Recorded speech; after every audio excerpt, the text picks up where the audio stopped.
Cool. We gotta talk about Vlad the Impaler for a second. Alright. I've been the biggest leaning hard on the emphasis that Jeffrey Epstein is a vampire. That's what one looks like. Do walk out in the daytime. The darkness is just an analogy for being in the occult universe. Everybody who plays Vampire the Masquerade gets this. World of Darkness was telling you about 90% of what that fucking actually is. Holy shit. Right down to the 13 numerology. For 13 werewolves, 13 vampires, 13 magis, the factional warfare within these orders of the Fortean, the workings behind the veil of the Incunabula. Like, Vampire the Masquerade is basically the story of the Incunabula. You're confused because you're focused on the Sabbat and you've forgotten all about the Camarilla, because the Camarilla likes to treat its livestock well and feeds more carefully because they're much more interested in keeping up appearances. Meanwhile, in that lore, Dracula, because he was brutal, is part of Zimase, which is probably not how you pronounce it. As much as I fucking love these guys, because I always had a thing for body horror. I thought it was amazing. The most upsetting of body horror being watching a zombie horde eviscerate a person. That always gets me. Shaun of the Dead did that. One of the best fucking evisceration scenes was Shaun of the fucking Dead. Woo. And Night of the Living Dead 2, I think, had a fucking really gnarly one. But at any rate, so he's part of that tribe because all of the mythology of vampires is there, and he's got vampire mythos, and they're writing this shit in the 1980s. Shout out Raven Wolfgar. He knows a lot about all this shit. And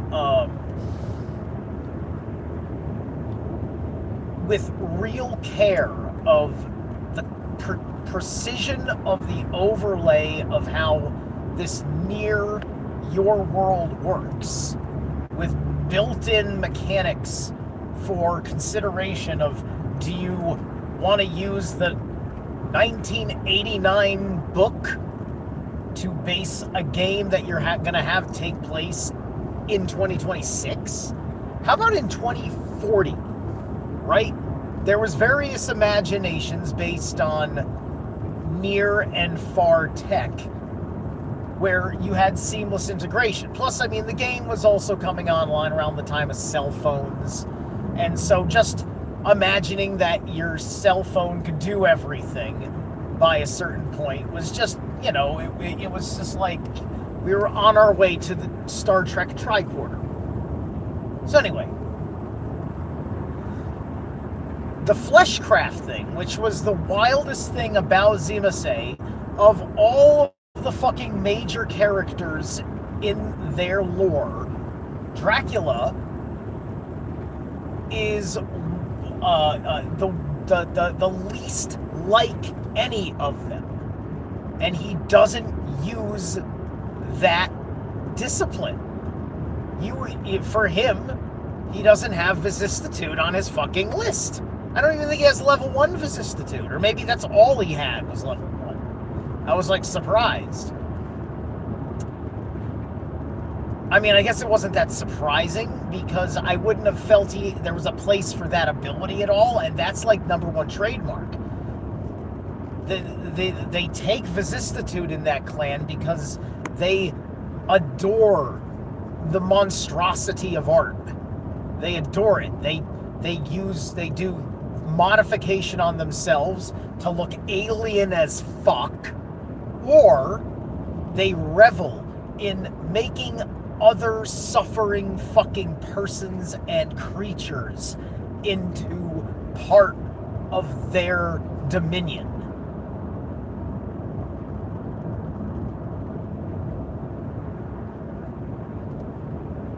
They're a very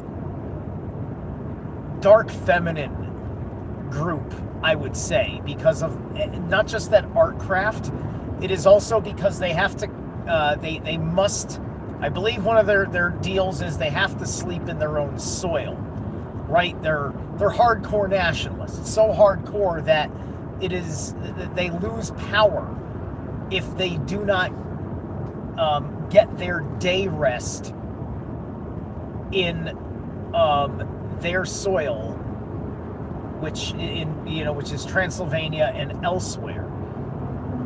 And so Vlad Tepes was kind of a Christian, but he was basically a heretic and an infidel at the same time. The Roman Empire wanted him dead. The fucking Ottoman Empire wanted him dead. He belonged to neither of the heavens and was contested among both the hells.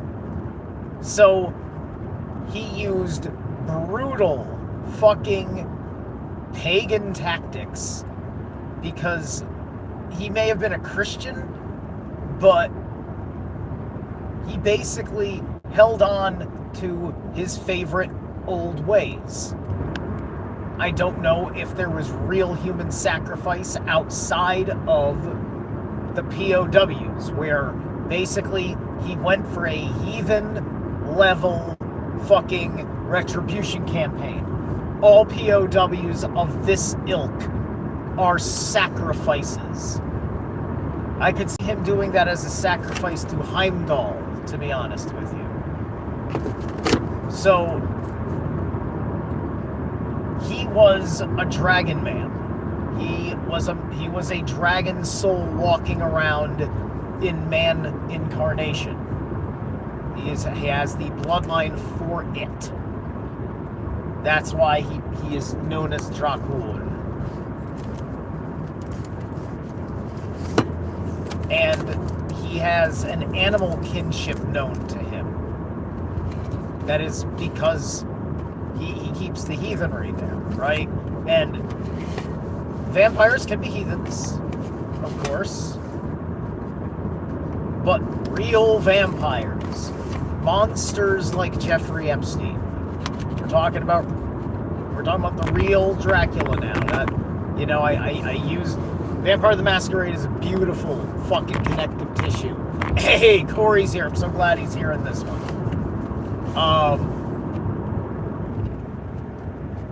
Everybody, check out my interview with the Phoenix Enigma just not that long ago, like a week ago. Time is flying for me in my time dilation of reality here. So much shit has happened, and the Epstein Files is doing great things for everybody. It's doing great things for everybody who's been trying to not just tell you the fucking truth, but trying to tell you what you can fucking do about the situation. So anyway, this is helping you get to a better understanding now that we have disclosure of vampires. He is a fit for a Count Orlok type. Now, take away the goddamn romance aspect of Count Orlok, which is, it's done so well with Robert Eggers. Okay, we can maybe say that now take Robert Eggers' Count Orlok, his Nosferatu, because I mean, like, Epstein did give us the fucking plague with Gates. That's exactly like what Count Orlok did with his accountant. The Count. What is a fucking count? I had to look into this to understand things about how these imperial bloodlines work. This is also how the incunabula works, because it's all the same fucking shit since the Anunnaki incursion.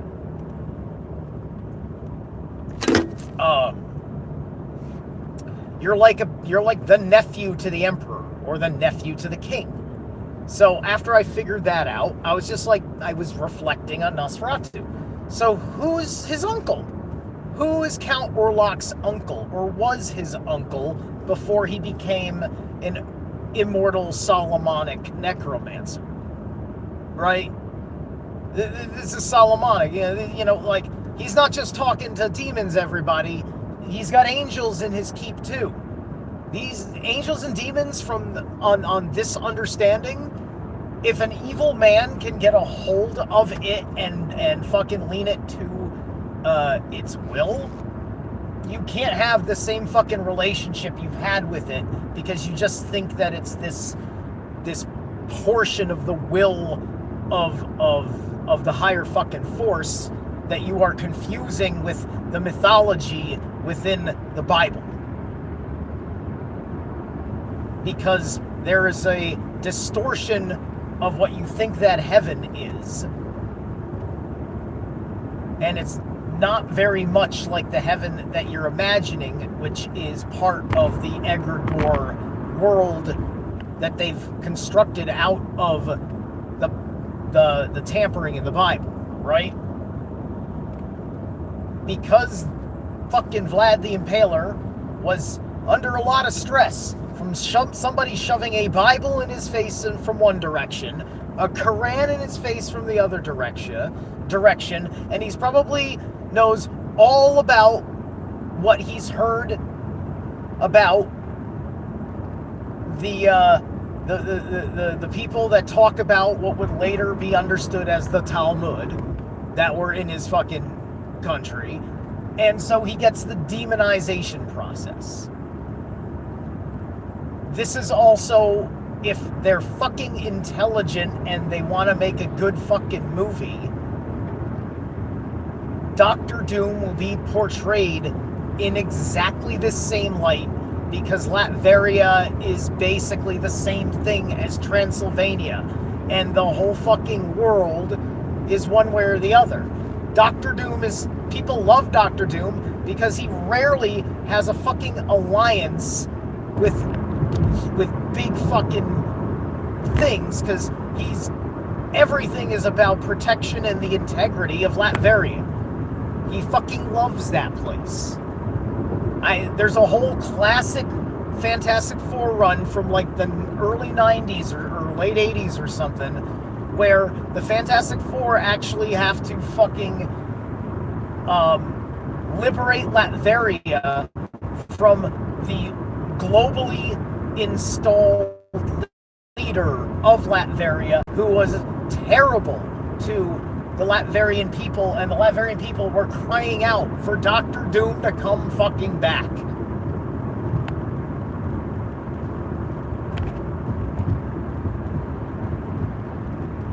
And people don't understand why he's the villain.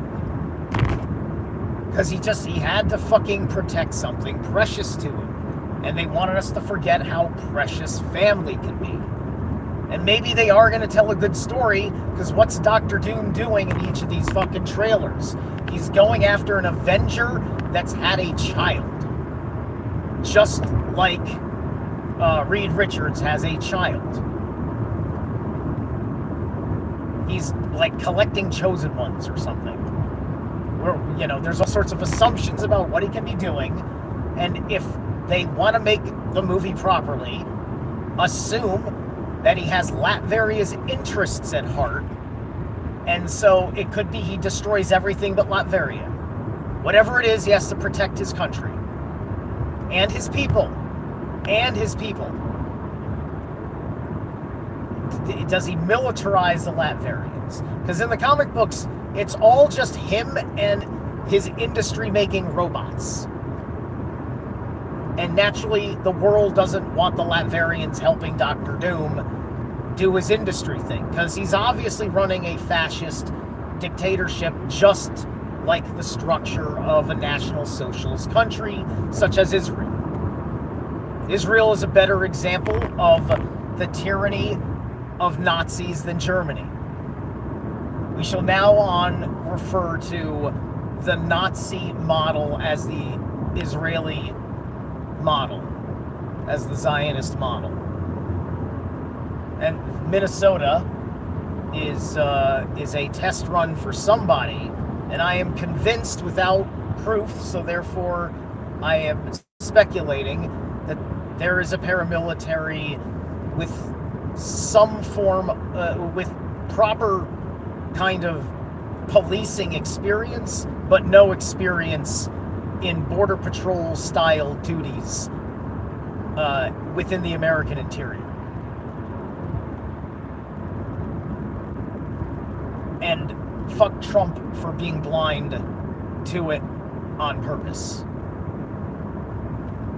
And I will not accept any excuse of his incompetence, because I've seen him competent and incompetent at the same time, meaning he's playing a game.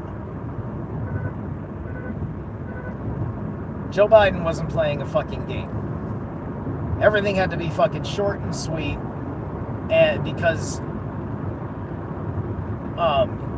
everything had to be gibberish, because he was gonna fucking tell you the truth by mental accident. So anyway, so Dracula was a fucking badass. They had to make him a hardcore fucking Satanist for Da Vinci's Demons, but the way they portrayed Vlad outside of the fact that he was a fucking literal satanic vampire, he was fucking badassly portrayed.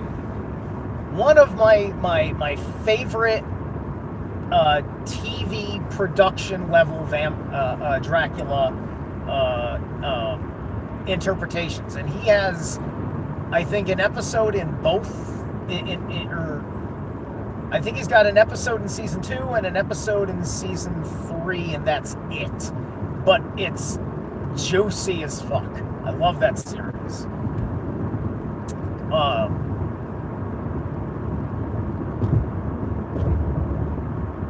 So anyway, everything about Vlad is kind of blown out of proportion. He would have been, by the moral standards of his time, no more or less brutal or evil of a fucking king as the next fucking free king over.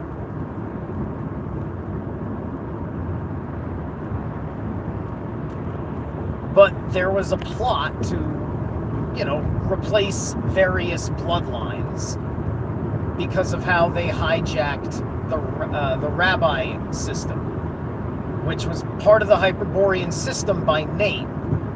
Now these rabbis, they've taken that name. This is all in the root language in the box saga, going back to what's going on with Finnish. And so the whole point of them is to teach people about what the king and queen are saying that we're doing as a family. That's what the rabbi's job was. And there were 12 of them talking to the 12 regions, going down the meridians or whatever, the vertical lines of the Dominion, all the way to the South Pole. And Bach Saga mythology is round Earth in nature.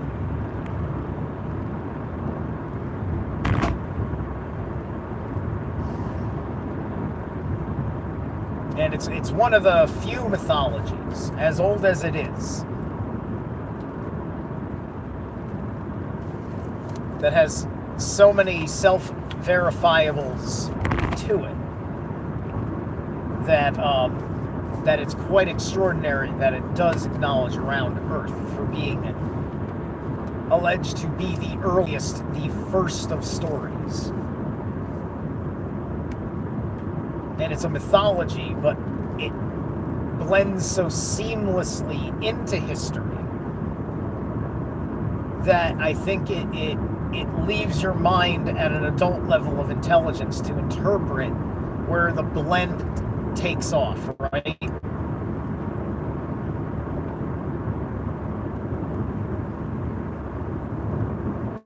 Because mankind as we know it is a product of something that comes after a charism that is explained in the Box Saga. All of this could be just about the most literal of physiological ways you can explain what is going on inside of a fertilized egg when your life began. Because most mythologies can be likened to human cellular development into the fetus stage of a living human soul. Because that's what you are, conception. Some would say that the consciousness is not really installed in there yet. But even that's hard to say because the first formation in the system once the cells that have divided begin their organizational process is a heart. And heart consciousness is the superior consciousness. The center of the vortex gets going, so that way the energy field encompasses the space for which the baseline nutrient developmental material maturates and develops into the form. That form that we all know, that is in that likeness of God.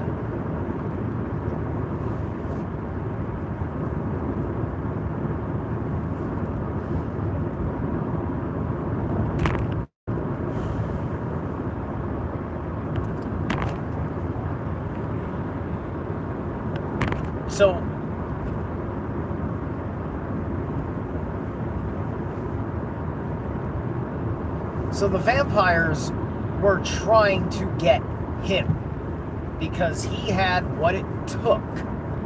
He had the power to fight the vampires because you see now that they are the vampires. They are the very forces you thought you were supposed to agree with, to be protected from the evil in the shadows. But it's like the Emperor and the Sith in the lore in Star Wars, and how the Republic became the Empire. With the Senator, with the Shadow, operating with the enemy. And my only regret about the prequels was the delivery of the concept of the midichlorian, because there is a scientific truth that was buried in the creation of that word that was not appreciated because it was something with human biology being tied into the Force and taking away that spiritual purity of it. It's just like, now it's just like, oh, he's special. He didn't fucking like work very hard, and it wasn't just like fate because the way the will of the Force works. Right? He's gotta have the special sauce. So I got fucking angry because I got separated. I was separated from what my shadow was learning from the development of this grand archetype of the Dark Father. I was so invested in going through the journey of the Dark Father from Vader. It's like, yeah, this is gonna be a fucking...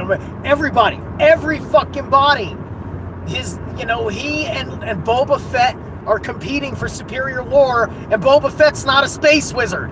He's a space pirate. It's funny. It's fucking funny. Anyway, ugh.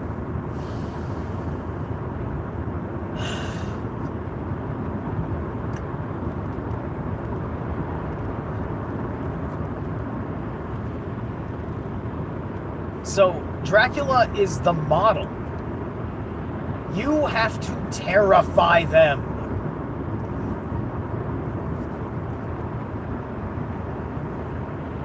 The blind meatheads of terrified bitches that can't truly fight their own fucking battles.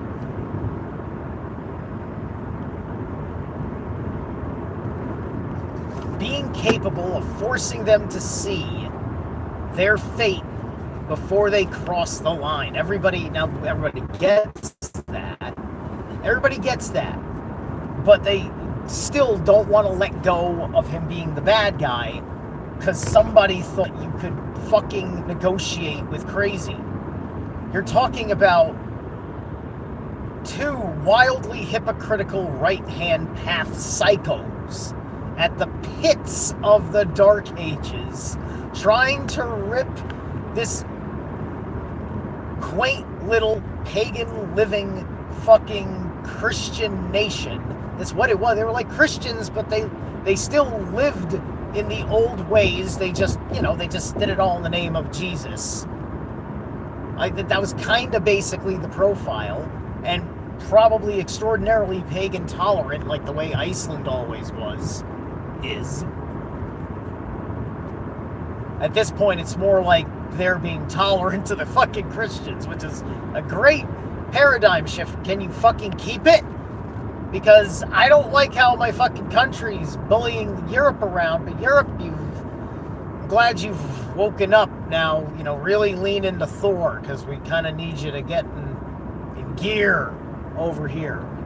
Because I don't want to fucking be enemies with the Russians, but if we botch this war and they're here on my soil, I don't know how I feel about fucking surrender. I've heard enough, and I've heard enough bullshit, and Putin was doing some business, or the Kremlin at least was doing some business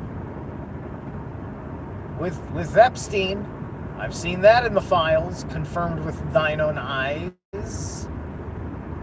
So, but I did not get a hell of a lot of Russia, though. And I'm not sure about what I have seen in China. I don't know too many names in China. I want to see... Jeff must have had a hand in the Alibaba situation. Everybody was talking about Alibaba, and then big things happened to Alibaba as Alibaba got repurposed by the CCP. And I don't know all the details to that, but I bet Jeffrey Epstein was at the very least telling people that were interested in what's going on with that situation, what to do. I'm sure somebody came to Jeff and said, Jeff, what do we do about Alibaba? Somebody look into Alibaba for me. I'm driving and I want to make enough time by the time I get home tonight to maybe do at least a short stream. I don't know if it's going to be Talmud or the Epstein files, but isn't it fun guessing which one I'm going to go with? Ho, ho, ho! All right, I think I've said everything I needed to say. Justice for Vlad. Vlad did the right thing. Hail Dracula.